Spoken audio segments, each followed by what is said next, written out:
I think there's game-changing talent. You know, that we have speed, the guys that can stretch the field. I think there are some that are getting more confident that can do that naturally. You know, that Andre's one of those guys. You know, that's shown up.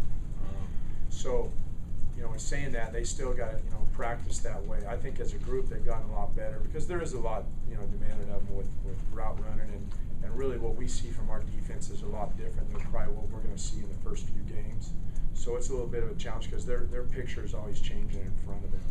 So just consistency, still continue to work hard in the run game where they've all shown that they're willing to block and be aggressive that way.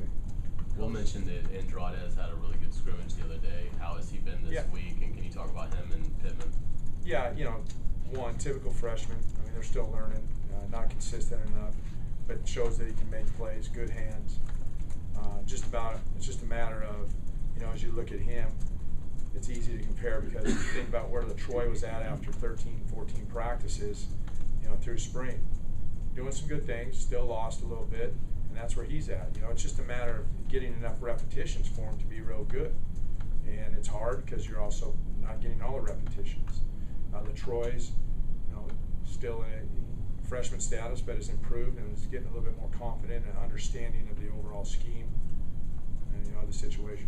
How many do you need in that group to be counted on, you know, against Texas A&M? Is it five? Well, no, I know what you're saying. I think I personally would always feel comfortable with, you know, like 6 for sure. 7 guys is great, and 8. The more they can build the depth, the better off it is for us. And then they create their roles and what they can do for us. Coach, did LaTroy actually step backwards?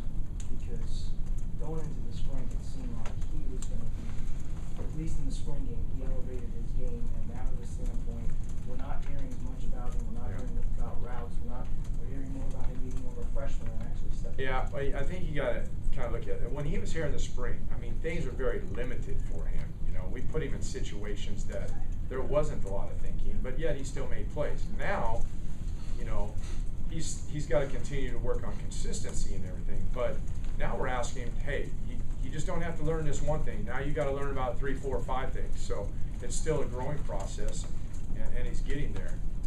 But you know, there's the expectations of him are a little bit higher. The knowledge of what he has to know are a little bit higher. Coach, Stephen Ali and Solomon Patton, you guys haven't heard about much.